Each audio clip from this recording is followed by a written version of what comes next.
नमस्कार दोस्तों, आपका हमारे चैनल तीनों बिरला वॉइस में हार्दिक स्वागत है। हम आपके लिए समय समय पर रोचक कहानियां लेकर आते रहते हैं। यदि आपको कहानी अच्छी लगे तो कृपया करके चैनल को सब्सक्राइब जरूर करें। आज की कहानी का शीर्षक है अग्नि समाधि। साधु संतों के सत्संग से बुरे भी अच्छे हो जाते हैं, किंतु पयाग का दुर्भाग्य था कि उस पर सत्संग का उल्टा ही असर हुआ।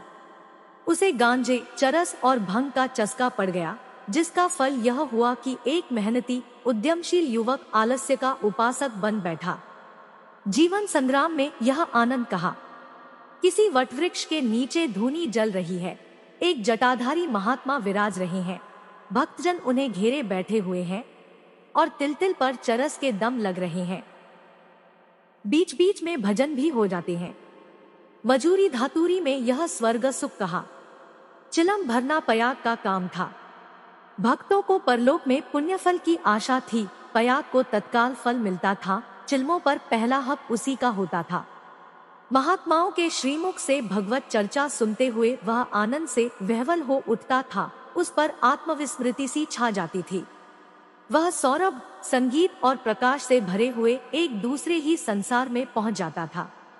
इसलिए जब उसकी स्त्री रुक्मिन रात के 10-11 बज जाने पर उसे बुलाने आती तो पयाग को प्रत्यक्ष क्रूर अनुभव होता। संसार उसे कांटों से भरा हुआ जंगल सा दिखता, विशेषत जब घर आने पर उसे मालूम होता कि अभी चूल्हा नहीं जला और चनेचबेने की कुछ फिक्र करनी है। वह जाति का भर था। गांव की चौकीदारी उसकी मीरास थी। 2 रुपए और कुछ आने वेतन मिलता था। वर्दी और साफा मुफ्त। काम था सप्ताह में 1 दिन थाने जाना, वहां अफसरों के द्वार पर झाड़ू लगाना, अस्तबल साफ करना, लकड़ी चीरना। पयाग रक्त के घूंट पी पी कर ये काम करता, क्योंकि अवज्ञा शारीरिक और आर्थिक दोनों ही दृष्टि से महंगी पड़ती थी। आंसू यूं पूछते थे कि चौकीदारी में यदि कोई काम था तो इतना ही, और महीने में 4 दिन के लिए 2 रुपए और कुछ आने कम न थे। फिर गांव में भी अगर बड़े आदमियों पर नहीं तो नीचों पर रोक था। वेतन पेंशन थी और जब से महात्माओं का संपर्क हुआ वह पयाग के जेब खर्च की मद में आ गई। अतएव जीविका का प्रश्न दिनोंदिन चिंतोत्पादक रूप धारण करने लगा। इन सत्संगों के पहले यह दंपति गांव में मजदूरी करता था। रुक्मिन लकड़ियां तोड़कर बाजार ले जाती। पयाग कभी आरा चलाता, कभी हल जोतता, कभी पुर हाँकता। जो काम सामने आ जाए उसमें जुट जाता था। हंसमुख, श्रमशील, विनोदी, निर्द्वंद्व आदमी था और ऐसा आदमी कभी भूखों नहीं मरता। उस पर नम्र इतना कि किसी काम के लिए नहीं न करता। किसी ने कुछ कहा और वह अच्छा भैया कहकर दौड़ा, इसलिए उसका गांव में मान था। इसी की बदौलत निरुद्यम होने पर भी 2-3 साल उसे अधिक कष्ट न हुआ। दोनों जून की तो बात ही क्या, जब महतों को यह रिद्धि न प्राप्त थी जिनके द्वार पर बैलों की 3-3 जोड़ियां बंधाती थी, तो पयाग किस गिनती में था। हाँ, 1 जून की दाल रोटी में संदेह न था, परंतु अब यह समस्या दिन पर दिन विषमतर होती जाती थी। उस पर विपत्ति यह थी कि रुक्मिन भी अब किसी कारण से उसकी पतिपरायण, उतनी सेवाशील, उतनी तत्पर न थी। नहीं, उतनी प्रगल्भता और वाचालता में आश्चर्यजनक विकास होता जाता था। अतएव पयाग को किसी ऐसी सिद्धि की आवश्यकता थी जो उसे जीविका की चिंता से मुक्त कर दे और वह निश्चिंत होकर भगवत भजन और साधु सेवा में प्रवृत्ता हो जाए। एक दिन रुक्मिन बाजार में लकड़ियां बेचकर लौटी तो पयाग ने कहा, ला कुछ पैसे मुझे दे, दम लगा आऊं। रुक्मिन ने मुंह फेर कर कहा, दम लगाने की ऐसी चाट है तो काम क्यों नहीं करते? क्या आजकल कोई बाबा नहीं है, जाकर चिलम भरो। पयाग ने त्योरी चढ़ाकर कहा, भला चाहती है तो पैसे दे, नहीं तो इस तरह तंग करेगी तो एक दिन कहीं चला जाऊंगा तब रोएगी। रुक्मिन अंगूठा दिखाकर बोली, रोए मेरी बला, तुम रहते ही हो तो कौन सोने का कौर खिला देते हो। अब भी छाती फाड़ती हूँ, तब भी छाती फाड़ूंगी, तो अब यही फैसला है। हाँ, कह तो दिया, मेरे पास पैसे नहीं है। गहने बनवाने के लिए पैसे हैं और मैं 4 पैसे मांगता हूँ तो यूं जवाब देती है। रुक्मिन तिनक कर बोली, गहने बनवाती हूँ तो तुम्हारी छाती क्यों फटती है? तुमने तो पीनल का छल्ला भी नहीं बनवाया या इतना भी नहीं देखा जा रहा। पयाग उस दिन घर न आया। रात के 9 बज गए तब रुक्मिन ने किवाड़ बंद कर लिए। समझी गांव में कहीं छिपा बैठा होगा। समझता होगा मुझे मनाने आएगी, मेरी बला जाती है। जब दूसरे दिन भी पयाग न आया तो रुक्मिन को चिंता हुई। गांव भर छान आई, चिड़िया किसी भी डाल पर न मिली। उस दिन उसने रसोई नहीं बनाई। रात को लेटी भी तो बहुत देर तक आंखें न लगी। शंका हो रही थी पयाग सचमुच तो विरक्त नहीं हो गया। उसने सोचा रात काल पत्ता पत्ता छान डालूंगी, किसी साधु संत के साथ होगा, जाकर थाने में रपट कर दूंगी। अभी तड़का ही था कि रुक्मिन थाने में चलने को तैयार हो गई। किवाड़ बंद करके निकली ही थी कि पयाग आता हुआ दिखाई दिया, पर वह अकेला न था। उसके पीछे पीछे एक स्त्री भी थी।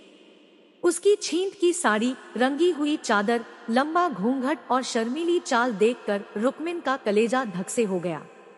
वह एक क्षण हतबुद्धि सी खड़ी रही, तब बढ़कर नई सौत को दोनों हाथों के बीच में ले लिया और उसे इस भांति धीरे धीरे घर के अंदर ले चली, जैसे कोई रोगी जीवन से निराश होकर विषपान कर रहा हो। जब पड़ोसियों की भीड़ छन गई तो रुक्मिन ने पयाग से पूछा, इसे कहाँ से लाए? पयाग ने हंसकर कहा, घर से भागी जाती थी, मुझे रास्ते में मिल गई। घर का काम धंधा करेगी, पड़ी रहेगी। मालूम होता है मुझसे तुम्हारा जी भर गया। पयाग ने तिरछी चितवनों से देखकर कहा, दुत पगली, इसे तेरी सेवा ठल करने को लाया हूँ। नई के आगे पुरानी को कौन पूछता है? चल, मन जिससे मिले वही नहीं है, मन जिससे न मिले वही पुरानी है। ला, कुछ पैसा हो तो दे दे, 3 दिन से दम नहीं लगाया, पैर सीधे नहीं पड़ते। हाँ देख, 2-4 दिन इस बेचारी को खिला पिला दे, फिर तो आप ही काम करने लगेगी। रुक्मिन ने पूरा रुपया लाकर पयाग के हाथ पर रख दिया। दूसरी बार कहने की जरूरत ही न पड़ी। पयाग में चाहे और कोई गुण हो या न हो, यह मानना पड़ेगा कि वह शासन के मूल सिद्धांतों से परिचित था। उसने भेदनीति को अपना लक्ष्य बना लिया था। 1 मास तक किसी प्रकार की विघ्न बाधा न पड़ी। रुक्मिन अपनी सारी चौकड़ियां भूल गई थी। बड़े तड़के उठती, कभी लकड़ियां तोड़कर, कभी चारा काटकर, कभी उपले पात कर बाजार ले जाती। वहां जो कुछ मिलता उसका आधा तो पयाग के हत्थे चढ़ा देती, आधों में घर का काम चलता। वह सौत को कोई काम न करने देती। पड़ोसियों से कहती, बहन सौत है तो क्या है, तो अभी कल की बहुरिया 2-4 महीने भी आराम से न रहेगी तो क्या याद करेगी? मैं तो काम करने को हूं ही। गांव भर में रुक्मिन के शील स्वभाव का बखान होता था, पर सत्संगी घाघ पयाग सब कुछ समझता था और अपनी नीति की सफलता पर प्रसन्न होता था।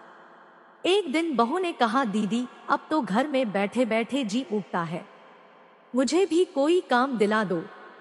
रुक्मिन ने स्नेह सिंचित स्वर में कहा, क्या मेरे मुख में कालिक पुतवाने पर लगी हुई है? भीतर का काम किए जा, बाहर के लिए मैं हूं ही। बहू का नाम कौशल्या था, जो बिगड़कर सिलिया हो गया था। इस वक्त सिलिया ने कुछ जवाब न दिया, लेकिन वह लौंडियों की दशा अब उसके लिए असह्य हो गई थी। वह दिन भर घर का काम करते करते मरे, कोई नहीं पूछता। रुक्मिन बाहर से 4 पैसे लाती है तो घर की मालकिन बनी हुई है। अब सिलिया भी मजूरी करेगी और मालकिन का घमंड तोड़ देगी।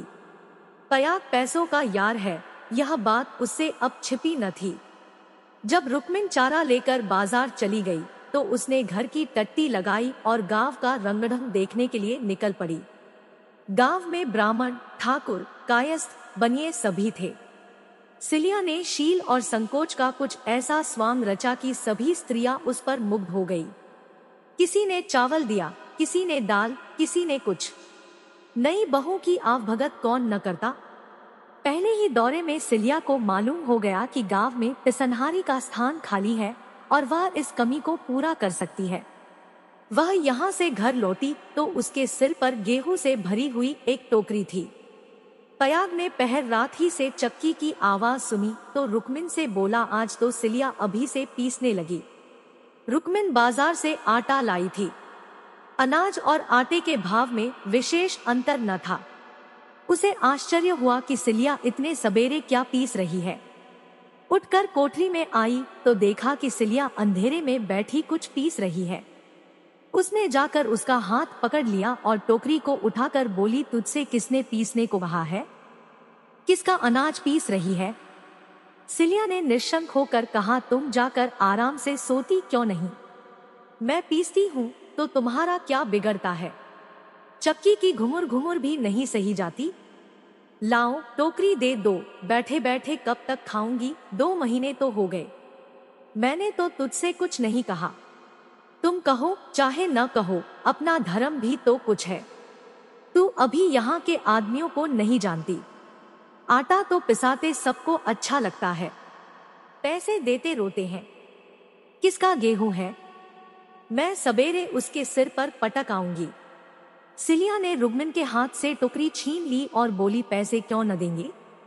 कुछ बेगार करती हूँ? तू न मानेगी। तुम्हारी लौंडी बनकर न रहूंगी। यह तकरार सुनकर पयाग भी आ पहुंचा और रुक्मिन से बोला, काम करती है तो करने क्यों नहीं देती? अब क्या जन्म भर बहुरिया ही बनी रहेगी? हो गए 2 महीने। तुम क्या जानो, नाक तो मेरी कटेगी। सिलिया बोल उठी, तो क्या कोई बैठे खिलाता है? चौका बर्तन, झाड़ू भारू, रोटी पानी, पीसना कूटना, यह कौन करता है? पानी खींचते खींचते मेरे हाथों में घट्टे पड़ गए। मुझसे अब सारा काम न होगा। पयाग ने कहा, तो तू ही बाजार जाया कर, घर का काम रहने दे, रुक्मिन कर लेगी। रुक्मिन ने आपत्ति की, ऐसी बात मुंह से निकालते लाज नहीं आती? 3 दिन की बहुरिया बाजार में घूमेगी तो संसार क्या कहेगा? सिलिया ने आग्रह करके कहा, संसार क्या कहेगा? क्या कोई ऐप करने जाती हूँ? सिलिया की डिग्री हो गई। आधिपत्य रुक्मिन के हाथ से निकल गया। सिलिया की अमलदारी हो गई। जवान औरत थी। गेहूं पीस कर उठी तो औरों के साथ घास छीलने चली गई और इतनी घास छीली कि सब दंग रह गई। गट्ठा उठाए न उठता था। जिन पुरुषों को घास छीलने का बड़ा अभ्यास था, उनसे भी उसने बाजी मार ली। यह गट्ठा 12 आने का बिका। सिलिया ने आटा, चावल, दाल, तेल, नमक, तरकारी, मसाला सब कुछ लिया और 4 आने बचा भी लिए। रुक्मिन ने समझ रखा था कि सिलिया बाजार से 2-4 आने पैसे लेकर लौटेगी तो उसे डांटूंगी और दूसरे दिन से फिर बाजार जाने लगूंगी, फिर मेरा राज्य हो जाएगा। पर यह सामान देखे तो आंखें खुल गई। पयाग खाने बैठा तो मसालेदार तरकारी का बखान करने लगा। महीनों से ऐसी स्वादिष्ट वस्तु मयस्सर न हुई थी। बहुत प्रसन्न हुआ। भोजन करके वह बाहर जाने लगा तो सिलिया बरोठे में खड़ी मिल गई। बोला, आज कितने पैसे मिले? 12 आने मिले थे। सब खर्च कर डाले? कुछ बचे हो तो मुझे दे दे। सिलिया ने बचे हुए 4 आने पैसे दे दिए। पयाग पैसे खनखनाता हुआ बोला, तूने तो आज मालामाल कर दिया। रुक्मिन तो 2-4 पैसों ही में टाल देती थी। मुझे गाड़ कर रखना थोड़े ही है। पैसा खाने पीने के लिए है कि गाड़ने के लिए? अब तू ही बाजार जाया कर, रुक्मिन घर का काम करेगी। रुक्मिन और सिलिया में संग्राम छिड़ गया। सिलिया पयाग पर अपना आधिपत्य जमाए रखने के लिए जान तोड़कर परिश्रम करती। पहर रात ही से उसकी चक्की की आवाज कानों में आने लगती। दिन निकलते ही घास लाने चली जाती और जरा देर सुस्ता कर बाजार की राह लेती। वहां से लौटकर भी वह बेकार न बैठती, कभी सन काटती, कभी लकड़ियां तोड़ती। रुक्मिन उसके प्रबंध में बराबर ऐब निकालती और जब अवसर मिलता तो गोबर बटोर कर उपले पातती और गांव में बेचती। पयाग के दोनों हाथों में लड्डू थे। स्त्रियां उसे अधिक से अधिक पैसे देने और स्नेह का अधिकांश देकर अपने अधिकार में लाने का प्रयत्न करती रहती, पर सिलिया ने कुछ ऐसी दृढ़ता से आसन जमा लिया था कि किसी तरह हिलाए न हिलती थी। यहाँ तक कि एक दिन दोनों प्रतियोगियों में खुल्लम खुल्ला ठन गई। एक दिन सिलिया घास लेकर लौटी तो पसीने से तर थी। फागुन का महीना था, धूप तेज थी। उसने सोचा, नहा कर तब बाजार जाऊंगी। घास द्वार पर ही रख कर वह तालाब में नहाने चली गई। रुक्मिन ने थोड़ी सी घास निकालकर पड़ोसिन के घर में छिपा दी और गड्ढे को ढीला करके बराबर कर दिया। सिलिया